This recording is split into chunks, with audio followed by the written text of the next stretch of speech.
Wow ఇది super ఉంది. నాకైతే ఇదే మనం వచ్చిన highest motor cycle road. Slow slow.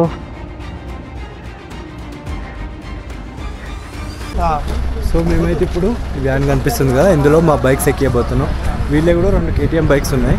వీళ్ళు వేరే బైకర్స్, వీళ్ళు మనాల్లో డ్రాప్ అయిపోతారంట. కాకపోతే మేము డైరెక్ట్ చండీగఢ్ వెళ్ళిపోతాము. సో ఇప్పుడు అక్కడ ఒక ర్యాంప్ ఉంది, ఆ ర్యాంప్లో మన బైక్స్ అయితే విత్ లగేజ్ ఎక్కిచ్చేస్తాం. పదండి, మనకు టైం ఎక్కువ లేదు. లగేజ్ ఎక్కిచ్చేసాక ఇక్కడ రూమ్ తీసుకొని రూమ్లో స్టే చేయాలి. సో చలో దానికి. సో మేము ముందర పట్టేస్తాం ముగ్గురం. యాక్చువల్ కార్ తీసుకొని పోతే మళ్ళీ మాకు 20-30,000 బొక్క పడుతుంది చండీగఢ్ వరకు. మనాలికి వెళ్ళాక చూద్దాం. మ్యాక్సిమం అయితే మేము ఫిక్స్ అయింది అయితే డైరెక్ట్ చండీగఢ్కి మాట్లాడడం. ఈచ్ బైక్ 6,000 చేంజ్ చెప్పాడు. మొత్తం 3 బైక్స్కి 20,000 చెప్పాడు. వీళ్ళ బైక్స్ KTM అడ్వెంచర్ 390కి వీళ్ళు ఎక్కడి నుంచి రోడ్ బాగుంటే అక్కడ దిగిపోతామన్నారు. మ్యాక్సిమం సచ్చులో దిగిపోతా అన్నారు వీళ్ళు. వాళ్ళ బైక్స్కి 4,000 ఓన్లీ సచ్చు వరకు, సచ్చు ఆర్ మనాలి వరకు. మా చండీగఢ్ వరకు 6,500 పడింది ఈచ్ వన్. 20,000 చెప్పాడు 3 బైక్స్కి. సో ఎడ్ చేసి మాకు 2 days టైం పడుతుంది ఎట్లాగో. సో ఈరోజు అయితే ఇక్కడే స్టే చేస్తాం ఉప్సీలోనే. నెక్స్ట్ డే ఇక మ్యాక్సిమం లారీలో అందులోనే పడుకోవాలి. ఇక ఫుడ్ ఎక్కడైనా ఆగి తినేసేయడమే, హోటల్లో ఆగి బ్రేక్ఫాస్ట్ చేసి అట్లా. ఇక 2 days లారీ జర్నీ ఎక్స్పీరియన్స్ చేయాల్సిందే. సో మేము అడిగాం మరి టైట్ కడతారా, రోప్స్ ఉన్నాయి అవన్నీ అంటే అన్నీ ఉన్నాయి, కట్టేస్తా గట్టిగానే అని చెప్పాడు. సో లక్కీగా మాకు ఇక్కడే చెక్ పోస్ట్ దగ్గరే ఆగింది ఫస్ట్ వ్యాన్. ఇదే దీని ముందు 2 టెంపోలు వచ్చాయి అంతే. సో మాకు లక్కీ ఇన్నే దొరికింది. ఇప్పుడు ఇక్కడ ఒకవేళ దొరకకుండా మేము లేకి 50 kilometers వెళ్ళాలి, మళ్ళీ ఒక 1 hour జర్నీ బొక్క. మళ్ళీ అక్కడ ఆల్రెడీ మేము హోటల్ తీసుకున్నాం కదా, అక్కడ మాట్లాడాం. హోటల్ అతను ఏమన్నాడంటే 21,000 ఈచ్ బైక్ 7,000 అంట, విత్ ప్యాకింగ్ చేసి పంపిస్తారట. కానీ మనం వెళ్ళాం, మనం సపరేట్ వెళ్ళాలి. 21,000 ఓన్లీ బైక్స్కే, మళ్ళీ మేము వెళ్ళినందుకు మాకు సపరేట్. సో అందుకని చెప్పి మేము ఇందులోనే వెళ్ళిపోతున్నాం ఇంకా. సో ఫస్ట్ మా బైక్స్ పెట్టాక KTM అడ్వెంచర్ 390 బైక్స్ వాళ్ళ బైక్స్ పెడతారు. ఎందుకంటే వాళ్ళు మనాల్లో దిగిపోతారు కదా, మేము దిగము. చూద్దాం, మా మూడు అక్కడికి వెళ్ళాక చేంజ్ అయిందనుకో మేము కూడా 4,000 ఇచ్చేసి మనాల్లో దిగి మనాలి టు చండీగఢ్ రైడ్ చేస్తాం. బట్ మనాలి టు చండీగఢ్ పెద్ద ఎక్స్ప్లోర్ చేయడానికి ఏం లేదు కదా. సో అందుకని చెప్పి చండీగఢ్ కొట్టేస్తున్నాం డైరెక్ట్. సో యాక్చువల్ లగేజ్ తీసేసి అదన్నీ ప్లాన్ చేసినాం కానీ అవసరం లేదు, ర్యాంప్ ఉంది కాబట్టి డైరెక్ట్ లగేజ్తోనే వెళ్ళిపోవచ్చు. ఓన్లీ ట్యాంక్ బ్యాగ్స్ ఒకటి తీసుకొని మేము ముందు పెట్టేసుకుంటాం. మిగతా ఇవి తీయకుండా ఏం కాదు, ఎందుకంటే వీటికి వాటర్ ప్రూఫ్ కవర్స్ ఉన్నాయి కదా. సో మాకు వర్షం పడ్డా ఏం కాదు వీటికి. With full pack. ఓన్లీ ఇందులో ఇంపార్టెన్స్ ఉంటాయి అంటే గ్యాడ్జెట్స్, కెమెరాలు, మొబైల్ ఛార్జర్లు అన్నీ ఇందులోనే ఉంటాయి, కెమెరాలు. సో ట్యాంక్ బ్యాగ్లు ఒకటి మేము ముందర పెట్టుకొని క్యారీ చేస్తే సెట్. రైడ్ అయితే అట్ట ఫ్లాప్ అయిపోయింది, ఘోరంగా అంటే ఘోరంగా ఫ్లాప్. అస్సలు ఎక్స్పెక్ట్ చేయలేదు. సో ఇప్పుడు ఇందులో 5 బైక్స్ పట్టాలి అన్నట్టు. అక్కడ ఒక హిమాలయన్ పడుతుంది, మధ్యలో 2, ఒక బైక్ లాస్ట్ పడుతుంది నాకు తెలిసి అంతే. ఎందుకంటే బైక్స్ గుద్దుకుంటాయి కదా మళ్ళీ. రోప్స్తోనైతే గట్టిగా కడతా అన్నాడు. మా అయితే ఇంకా చాలా టైట్గా కట్టాలి, వాళ్ళ 2 బైక్స్ దగ్గరలోనే దిగిపోతాయి కాబట్టి. సో డిస్కషన్ చేస్తున్నారు ఎట్లా పెట్టాలి ఏందనేది.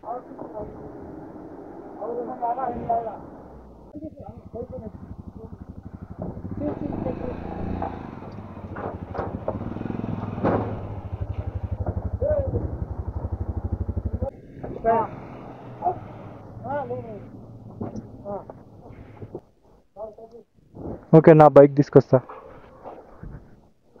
నథింగ్.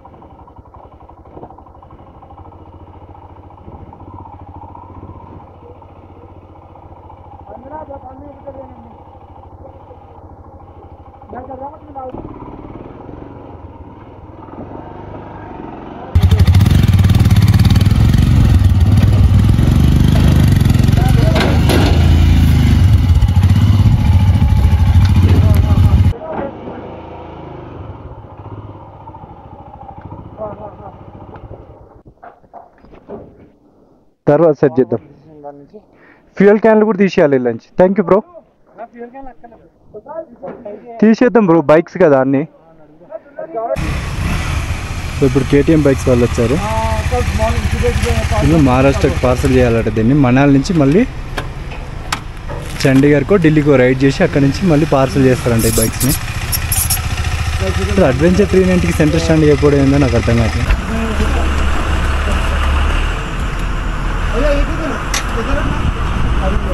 ఫిట్ టైట్గా కట్టేశారు. ఈ బైక్కి అన్నిటికీ కట్టేసారు. ఇంకా దానికైతే ఇగో ఇట్లా రోప్ ఉంది కదా, ఇట్లా రోప్తో అవతల సైడ్ ఇట్లా కట్టేశారు. సో బందోబస్తుగానే కట్టాడు, ప్రాబ్లం అయితే ఏం లేదనుకుంటున్నా. వామ్మో చూడండి ఎంత ప్రెషర్తో కట్టారో. సో దాదాపు అయితే ఏం కాదు, సీట్కి ఏం కాదు కదా. సో ఈ 2 బైక్స్ అయితే ఇట్లా ప్యాక్ చేశారు. సో నా బైక్ అయితే మిడిల్లో పెట్టాను, ఎందుకంటే కేటీఎం బైక్స్ స్ట్రైట్ పెట్టినాయి, వాటికి సెంటర్ స్టాండ్ లేదు కదా. సో మా 3 బైక్లో సెంటర్ స్టాండ్ ఉంది కాబట్టి వీటి రెండింటికి సెంటర్ స్టాండ్, దీన్ని మిడిల్లో ఇట్లా పెట్టేసాం. ఎందుకంటే వాళ్ళ బైక్స్ మండలంలో డ్రాప్ అయిపోతాయి కాబట్టి వాళ్ళు లాస్ట్కి పెడుతున్నాం. సో ఇది నా బైక్ ఇట్లా మధ్యలో పెట్టేసి సేఫ్టీకి ఇట్లా పెట్టేసాం, ఎందుకంటే కింద ఇట్లా ఉంది అన్నట్టు. సో సేఫ్టీకి ఒక రాడ్ ఎక్స్ట్రా పెట్టాం. బట్ నెంబర్ ప్లేట్ తాకుతుంది, మేబీ డ్యామేజ్ అవుతుందేమో అనుకుంటున్నా. నెంబర్ ప్లేట్ కొంచెం కింద తాకుతుంది. సో ఫ్రంట్ స్పేస్ లేదు మనకి, ఎగ్జాక్ట్గా బైక్ పట్టేసింది అంతే. ఇంకా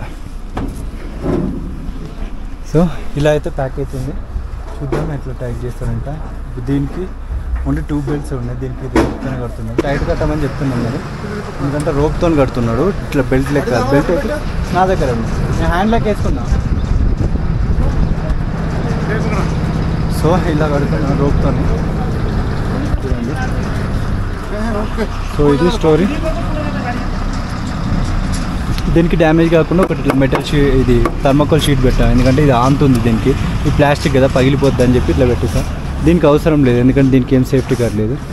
సో చూడండి ఎంత టైట్గా కట్టారో. ఇది ఇట్లా అచ్చు పడిపోయింది, దీనికి కూడా చూడండి ఘోరంగా అచ్చు పడిపోయింది. సో దీనికైతే ఇట్లా లేదు, ఇది డిఫరెంట్గా కడుతున్నాడు. తాడైతే చాలానే ఉంది. సో మంచి బందోబస్తు కట్టేసి మిగతా 2 కేటీఎం బైక్స్కి కూడా ఇట్లనే ఈ ఇట్లా ఉంది కదా, దీంతో పాటే కట్టేస్తాడు. ఇంకా 2 బెల్ట్లు ఉన్నాయట, 2 బెల్ట్లతో ఆ 2 బైక్స్కి కట్టేస్తాడంట. సో అనుకున్నదొక్కటి అయినది ఒక్కటి, బోల్తా కొట్టిందిలే బుల్బుల్ పెట్ట. Something is wrong. చూద్దాం. So what's your experience bro? How's it? Worst experience. What about your bro? How's it?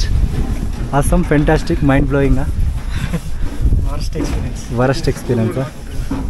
Okay, మా ఎక్స్పీరియన్స్ అన్ని తర్వాత షేర్ చేసుకుంటాం. ఫస్ట్ అయితే వర్క్ కంప్లీట్ చేసుకోవాలా. వచ్చేసి గట్టిగా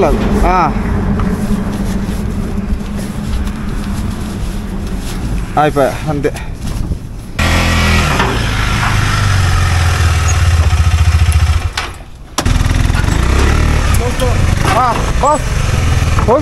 పర్ఫెక్ట్ సెట్ అయింది. క్లాత్ వీళ్ళక్కడ బ్యాండేజ్ ఉందట.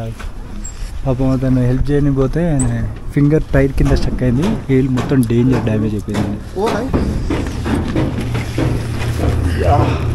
దూరంగా తాకింది దెబ్బ, మొత్తం టైర్ కింద ఏలు ఇరుక్కపోయింది, ఏలు మొత్తం ఇరుక్కుపోయింది టైర్ కింద.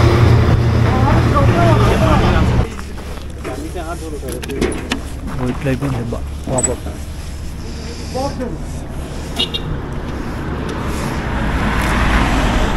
మొత్తం తోలు ఊసిపోయింది కదా బ్రో, స్కిన్ ఘాట్. ఇద్దరు హాస్పిటల్ ఇక్కడ హాస్పిటల్ ఉంది ఆర్మీ వాళ్ళది. సో అందులోకి వెళ్తున్నాడు తను. సో ఆర్మీ వాళ్ళ హాస్పిటల్ ఉంది, దాంట్లోకి వెళ్ళి ట్రీట్మెంట్ చేసుకుంటాడు. పాపం మాకు హెల్ప్ చేయడానికి వచ్చి స్టక్ అయిపోయిండు ఆ టెంపో ట్రావెల్ డ్రైవర్ ఆయన. సారీ. బైక్స్ అన్నీ గట్టిగానే ప్యాక్ చేశాడు మంచిగానే, ఈ బైక్స్ కూడా స్ట్రాంగ్గానే కట్టేశాడు. సో ప్రస్తుతానికైతే ఓకే. మేము చెప్పాము కొంచెం స్లోగా వెళ్ళమని చెప్పేసి, ఎందుకంటే చాలా ఎక్స్పెన్సివ్ బైక్స్ ఇవన్నీ. మా అయితే రెంటల్ బైక్స్, వీళ్ళైతే కేటీఎం ఓన్ బైక్స్. సో తను ఇప్పుడే హాస్పిటల్ నుంచి వచ్చాడు కట్టుకొని, 2 ఏళ్ళకి దాకినట్టున్నాయి. బైక్ చేసింది సెంటర్లో ఉంది నా బైక్. డ్రైవ్ చేయొచ్చు లేకపోతే మనం నడిపేస్తామా? మీరు నడుపుతారా? నాకు రాదు, నేర్చుకోండి, ఏం కాదు. ఇక్కడ బాగా వస్తుంది పర్ఫెక్షన్. అసలు డ్రైవింగే రాదు మనకి. సో బైక్స్ అయితే మొత్తం ప్యాక్ అయిపోయినాయి. మేము ఇక్కడ ఇప్పుడు రూమ్ తీసుకున్నాం 1500 అంట రూమ్. మనోడు వెళ్ళి రూమ్ బుక్ చేశాడు. సో మా లగేజ్ ఇక్కడ ఉంది కదా, ఈ ట్యాంక్ బ్యాగ్స్ అన్నీ, హెల్మెట్లు, ట్యాంక్ బ్యాగ్లు, ఆ ఫ్యూయల్.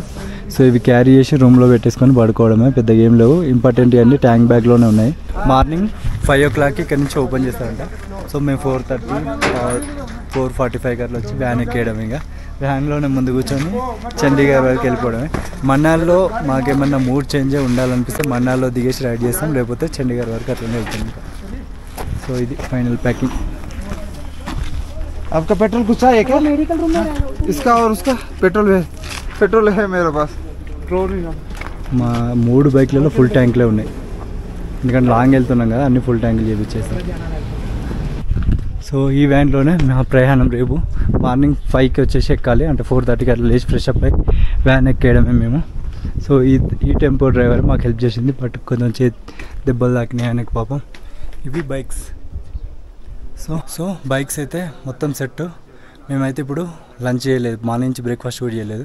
ఇక్కడ ఈ విలేజ్లో లంచ్ చేసి ఇక రెస్ట్ తీసుకోవడం, పెద్దగా చేసేది కూడా ఏం లేదు. మార్నింగ్ వరకు వెయిట్ చేయడమే. మంచిగా గట్టిగా రెస్ట్ తీసుకోండి. రేపు మొత్తం మన జర్నీ అంతా ఈ వ్యాన్లోనే ఉంటుంది.